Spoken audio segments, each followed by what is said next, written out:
Media. Hello, and welcome back to the Mostly Media podcast, where we talk media mostly. Okay, starting out, I feel like I have a few things to address. First, if you've listened to episode 2 with Michaela and this episode, we have a very hectic new intro. Me and Janie recorded it ourselves. Janie and I, sorry, grammar. I hope you like it.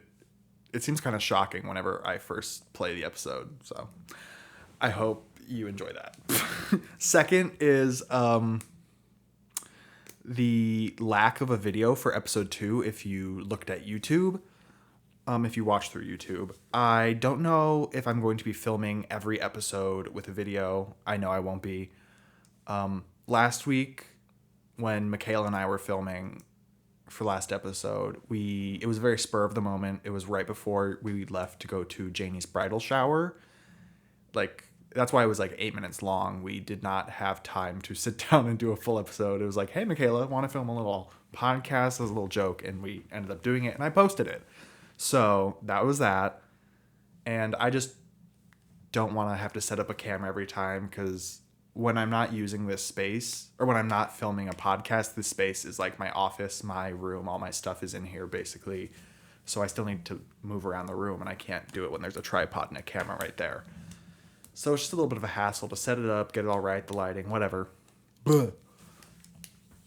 And if I decide to film at night, the lighting's going to be terrible. There's a window right here that's lighting me basically. Other than that, I have some string lights. You can't see them, and then some lamps.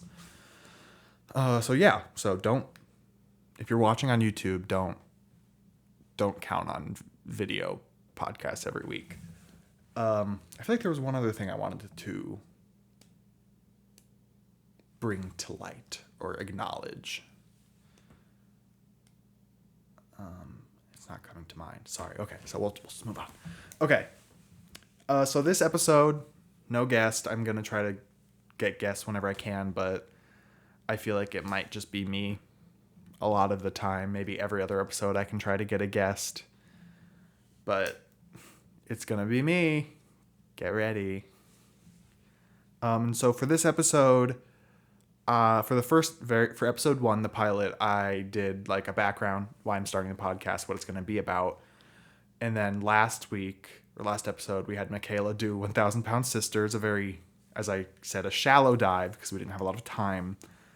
And so for this episode, I wanted to do a bit of a episode about me, kind of, and talk about some of my favorite media. And also, I'm filming this Monday on the 13th. So yesterday, the 12th, was a Sunday. It was the Oscars. So all the winners are announced. Maybe I'll briefly touch on that. I have that on my computer right here, adding that to the setup. So yeah. Oh, that's what I wanted to talk about. The setup's a little bit different. I'm not holding the mic anymore. I couldn't do that. I don't you can hear when I touch it. I didn't like that. So I have this janky little tripod set up for now. This is how Michaela and I filmed. So I'm going to try to get a better mic stand so it can just hang over here instead of having all this in the way. I need a better setup. There's a whole footstool down here holding all my equipment. So yeah, that's what I wanted to touch on really. And then we'll kind of get into the episode now. Just talk about what I want to. So, as I said, the Oscars were yesterday. The nominations, or the awards, were given. And before we talk about who won and all, I don't really want to talk about it because I'm going to get mad.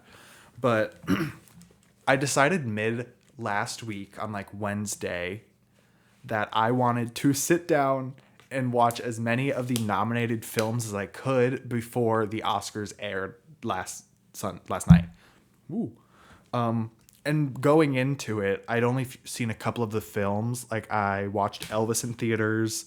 I saw Everything Everywhere All at Once in theaters. Theaters is, I don't think that's correct. In theater. Other than that, I saw Turning Red when it came out last March. I think it was March, April, last spring. And I saw Guillermo del Toro's Pinocchio when it came out. Other than that, I hadn't seen any of the other films. I didn't even try to watch any of the documentaries or short films. That's what it was. Yeah, short films. I hadn't seen any of those. I just didn't have time to get to it. I had so many films to watch to try to gauge what I wanted to watch or what I had to watch, and I just couldn't get to it, so I did not. And so I don't know the exact number of how many films were nominated. It was quite a few. My journal from the first episode, I started writing down everything I had to watch and how long they were and where I could watch them. So, as I said, it started Wednesday. And also, I'm going to do a little plug here. I have a Letterboxd account. Not surprising. I told you in the first episode. Why is that not surprising? Oh my gosh, I can't remember already. My Letterboxd account, I don't know what. If you want to go find it, I review every movie I watch now. And I've watched 1, 2, 3, 4, 5, 6. I watched 10 of the nominated movies between the 8th and the 11th of March, which I'll tell you about shortly. I watched some other movies that weren't nominated in that time too. Oh. Okay. So it started on the 8th. I don't know if my office is directly connected to the furnace. There's a door right to the furnace right there, a closet. So I don't know if you can hear the furnace starting. Don't blame me for that. So on the 7th, I watched Megan. I started it so long ago, and I never finished it. And I finished Megan on the 7th. And then I was like, you know what? The Oscars are next Sunday. I'm going to try to watch as many of these movies as I can. And I tried. Believe me, I tried. I have the whole list right here. If you are not watching, I'm holding a book. And I forgot to cross that one out. Sorry. So on my list, these are just the ones that I wanted to watch. Women Talking, Tar, All Quiet on the Western Front, After Sun, Marcel the Shell, Puss in Boots, The Whale, Black Panther, Sea Beasts, The Triangle of Sadness, The Banshees of Inisherin, Batman, Top Gun Maverick, Babylon, The Fabelmans, and I wasn't sure if I wanted to watch Living, so I put a question mark next to it. And out of all those movies, you can see this on my Letterboxd if you go look it up. I watched Women Talking, Tar, Marcel the Shell, Puss in Boots, Black Panther, The Sea Beast, The Banshees of Inisherin, Batman, and Babylon.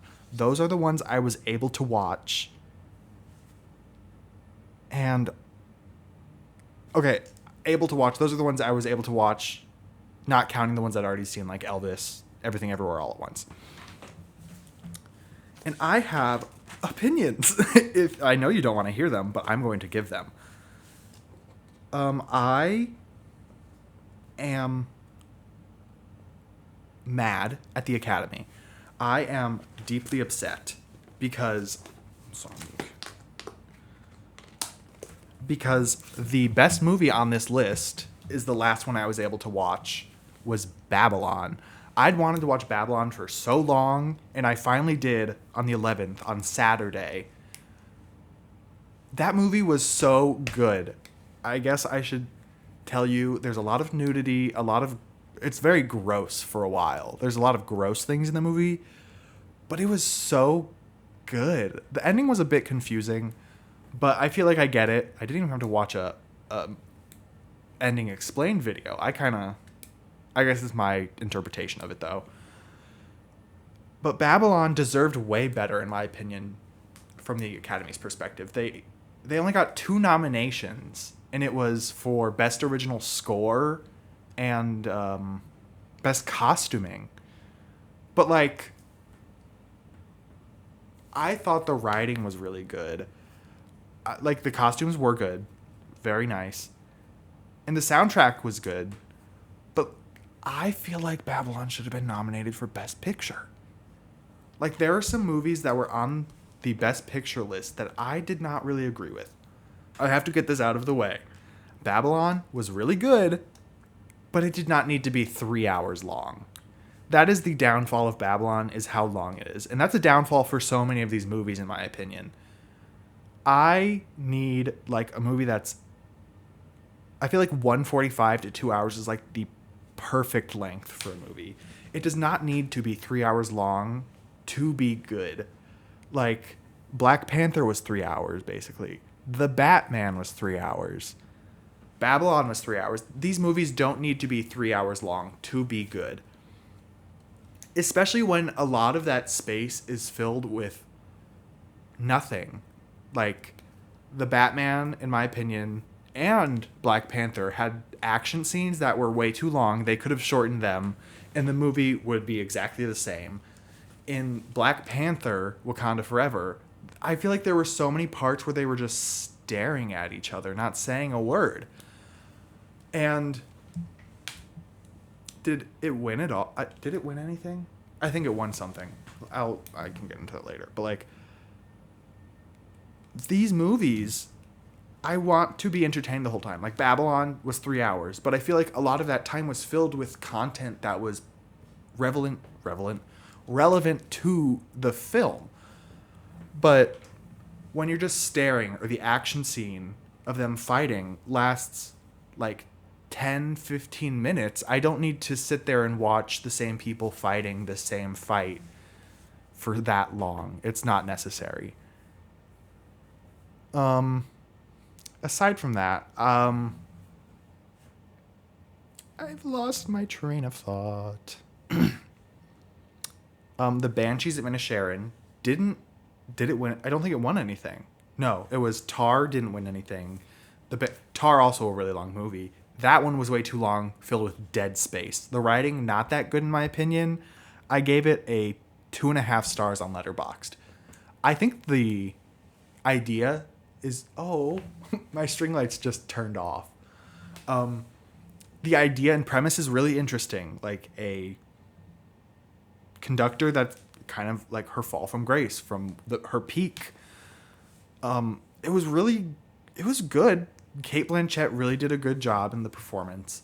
And the ending, it's comical how it comes out of nowhere. They try to do that, though. It's trying to... I can't think of the word. Change your expectations. Something like that. Like, I'm not going to recommend you to see Tar because I don't think it was that great. I'm kind of glad it didn't win any awards. Cate Blanchett did a good job, but other than that, I don't think it's very important of a film to go see. But other than that, The Banshees of Inisherin didn't win. Tar... There were two other ones that I know didn't win. Babylon didn't win either of its awards.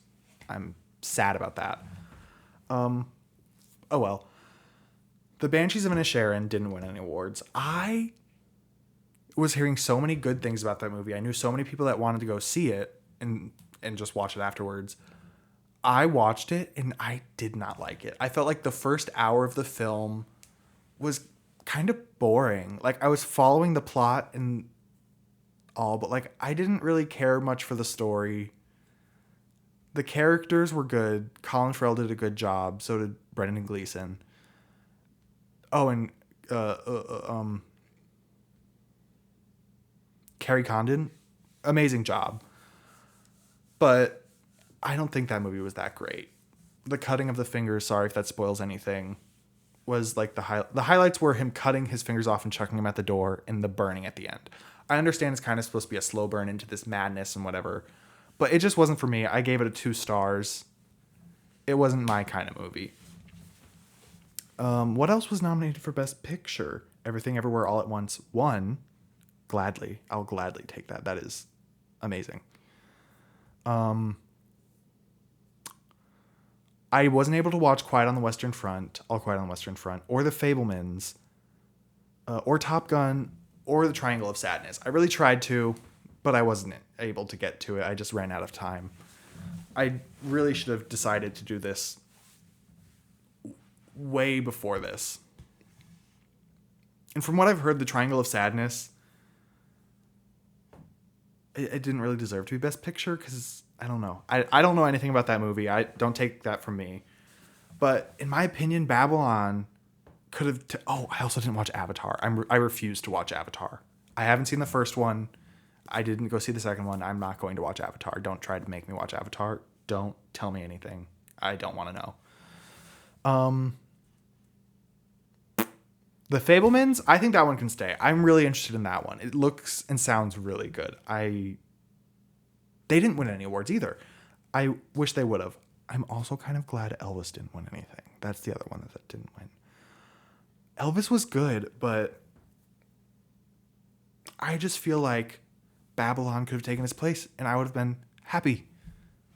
Like, it does not need to be up for Best Picture. The editing was good,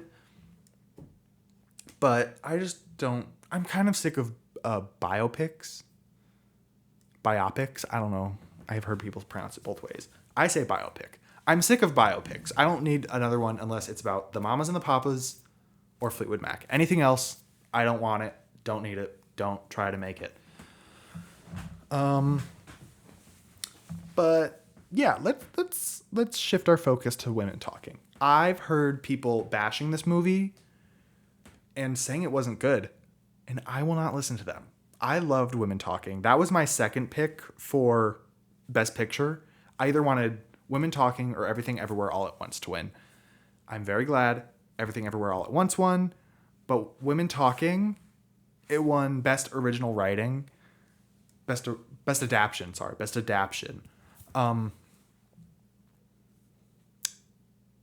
And I'm sad that it didn't get more praise than what it did. Like, yeah, the color grading was a bit iffy. It's supposed to give off the sense of like a brooding, like bleakness to the world, which I feel like if they would have had the color, it still could have done that effectively. Maybe not like a midsummer brightness to it, but Women Talking was such a good film, and I'm very sad. Did the camera just die? I just checked the camera. It is dead. So if you are watching on YouTube, sorry for the lack of video, but I'm not going to try and fix that. You're just going to have to deal with the rest of the video with just audio. Welcome to the podcast. Where was I? I was talking about Women Talking. The characterization, the world building, I just thought everything was so good, and you can really feel for these characters. And they all, like, there are certain characters that you are kind of meant to dislike at first because they come off as harsh and angry and bitter, and you dislike them at first, but then you start to realize you can't blame these women for how they're reacting to this issue. They are in a shitty situation. And it's 2010. That's what really got me. 2010, and it looks like they're in like the 1800s. Abraham Lincoln's back in the cabin. Like, that's what this movie gives, and it's a shock when you find out it's 2010. And I loved that about it. I'm just gonna move on because I could just keep going on that forever. The last thing I'll say about that is, since it is 2010, these are women that are like living off grid in the middle of Philadelphia in 2010. And like, how are they going to assimilate back into like 2010 societies, like iPhone, Starbucks? How are they? I need a sequel to show that process. If you're out there, make that happen, please. I'm not going to touch on any of the short films or documentaries. And I can't really say much about the awards that were given out to the movies I haven't seen, like sound for Top Gun. I didn't see Top Gun. Visual effects, Avatar got it. Okay, I dislike Avatar, but I can admit they have some good visual effects. It looks really good. The quality is very nice. Jamie Lee won supporting actress. Michelle Yeoh won leading actress. And Ke Kwan won actor in supporting role. Now, this is going to finish off the Oscars portion of this episode. Jamie Lee, love her to death. I know, everybody. She invented Instagram. Yeah, you heard that right. She made Instagram. You know that. Everybody knows that. She should not have won Best Supporting Actress. I know that might be controversial. It's really 50-50, I feel like. There's a lot of people that say she deserves this. And there's a lot of people saying she didn't deserve it. I am leaning on the fence of she didn't deserve it. Not because she wasn't good in the role, just because this year with the people in this lineup, I feel like any one of these actresses deserved it for their roles more than Jamie Lee. Maybe not Hong Chow, sorry. Oh my gosh. Maybe not Hong Chow. I didn't see The Whale. I've heard that it was really good, and then I just saw something today that it was very bad writing. I don't know. But like Angela Bassett was amazing in Black Panther. You could feel the emotion coming out of the screen. She like captivated the audience with that role. R.I.P. You didn't hear that from me. Carrie Condon in The Banshees of Inisherin. She was the best character in that movie. She was the standout role. I'm sorry, Brendan Gleeson and Colin Farrell. Carrie Condon, like Angela Bassett, did the thing. And she could have taken that over Jamie Lee 100%. But here's what gets me. Love Carrie Condon, love Angela Bassett and their roles in the movies. Hong Chow, I'm sure you were great. Stephanie Hsu was robbed. Stephanie Hsu was way better in Everything Everywhere All at Once than Jamie Lee Curtis. They were both amazing in the movie, but Stephanie just, oh my gosh. I feel like Jamie's character was very one note. It was just goofy villain the whole time with that softens up at the end. But Stephanie, her role, her characterization had layers. You could feel the anger, the pain, everything about her role was perfect. She should have won Best Supporting Actress. And that is all I'm going to say, because I could go on forever about so many of these topics. Moving on from the Oscars, I guess I don't know how much time I have. I don't know how long I've been recording for. I have to go to work in 30 minutes. I'm going to kind of round this out with briefly talking about some of my top picks for movies on Letterboxd. Okay. Whew. Okay, so if you happen to stumble upon my profile on Letterboxd, I don't remember if there's usernames on here or if it's just your name. I think my username might just be my name, Cole Giroux. If you go to Letterboxd and just look up Cole Giroux, I'm sure you can find me. My profile picture is a picture of me in a mirror with a old vintage-looking statue. If you want to find me, go do it and follow me. I use the app quite a bit currently. So if you have never used Letterboxd, the way it works is it is an app. You can use browser, Google, whatever, or you can download the Letterboxd app and do it through there. And it's just a place where you can review movies, and on your profile, you can add up to 4 of your favorite films. So when people look at your profile, they can look at your films and see what your taste is, kind of almost. And for me personally, I feel like my taste is elite, but I know some people might disagree. So my top 4, in the 4th spot, I have Spirited Away by Studio Ghibli. Great film. It is not my favorite Studio Ghibli film, but arguably the best. You cannot sit here and tell me that any other Studio Ghibli film is better than Spirited Away. It is their best film, but not my favorite. My favorite is Kiki's Delivery Service. It is the perfect little story. It is beautiful. Moving on, next I have Mother, !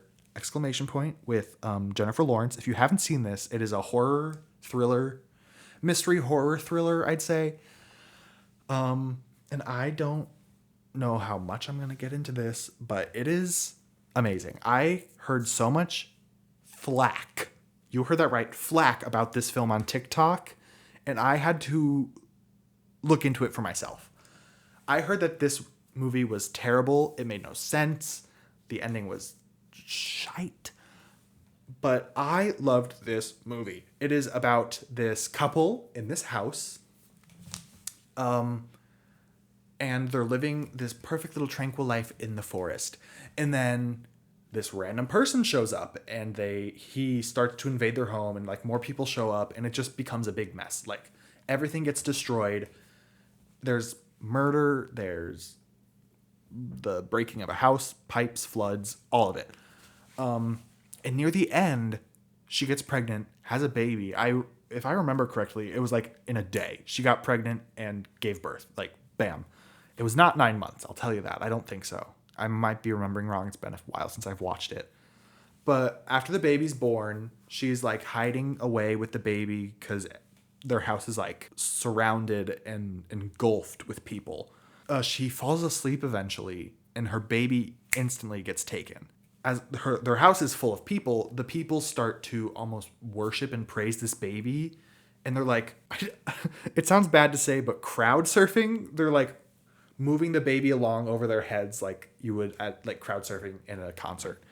And the baby dies. I won't get too much into that. But then I'm not going to give the rest away. If what I've said about this movie interested you, go for it. I would recommend it, but I've heard people say it's a one watch only, don't rewatch it. I'm probably going to rewatch it at some point, but I would recommend. Next up, we have Fantastic Mr. Fox by Wes Anderson. I know Wes Anderson can be a bit controversial with some of his the ways he makes his movies and whatnot in his casting. I think it's specifically about casting. But Fantastic Mr. Fox is a great film. The only other Wes Anderson movie I've seen fully is A Grand Budapest Hotel. I started watching Isle of Dogs, but I got bored. I couldn't get into it. I need to go down a little deep dive of Wes Anderson films because I love it. You love or hate him, his directing and framing and just how he makes his movies is beautiful. They just always look so good and amazing. There's a certain vibe, and it's all orange, and just it's great. Fantastic Mr. Fox is one of the best films ever.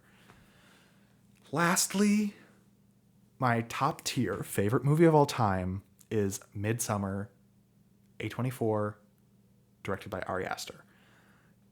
Oh my gosh. I have seen this movie upwards of 10 times. I don't know how many times I've specifically watched this movie, but it is way more than 10. Maybe 15, 10, 20, in that range. It is so good to me. And I was getting sick of it for a while. I'll tell you that. I've watched it so much, it was getting a little bit repetitive, and I don't think I could have watched it again. But for this last Christmas, my mom got me the director's cut Blu-ray DVD from the A24 website. And oh my gosh, it made the movie 1 billion times better. If you have seen Midsummer and you did not like it, or you felt like it wasn't fleshed out enough, watch the director's cut. There was so much cut from the film that added so much important detail to the movie. Like, there's one specific scene towards the middle of the movie, I believe, maybe middle towards the end, where Danny and oh my gosh, I've seen this so many times. Why can't I remember his name? Christian. Where it's right in the middle. It's right after the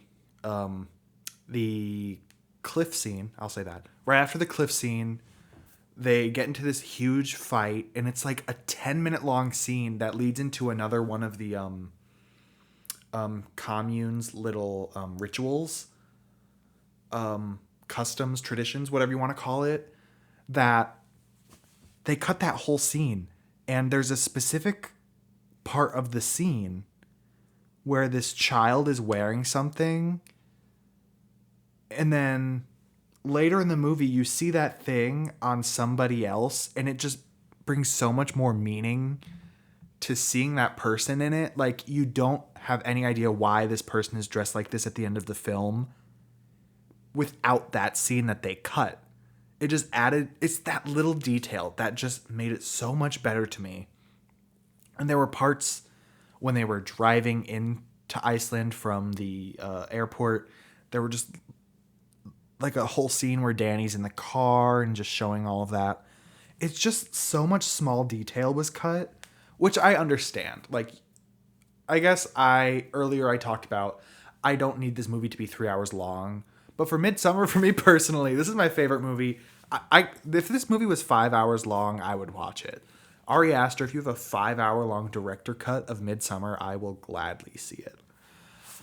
But there's just so much little detail that was taken out of the movie to shorten it and make it better for viewing that, in my opinion, made it worse for viewing. I love the director's cut. Go see it.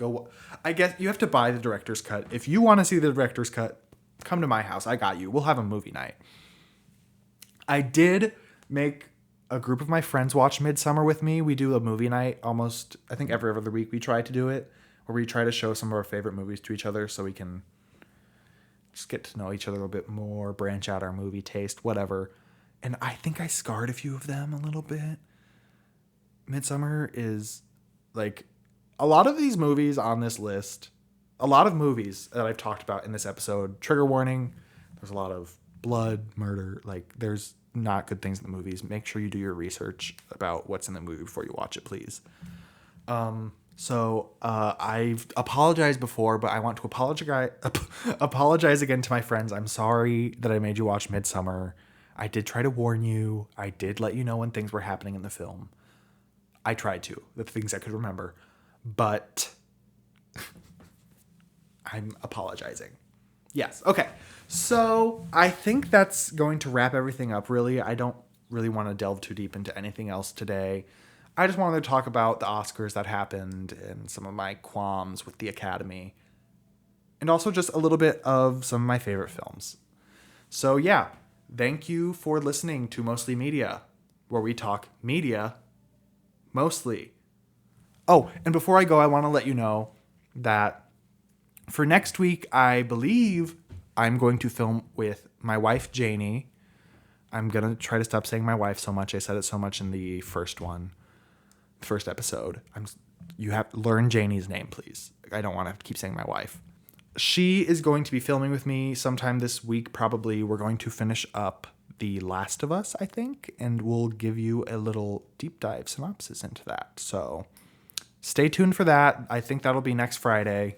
So yeah, thank you for joining me, and I hope you come back. Bye.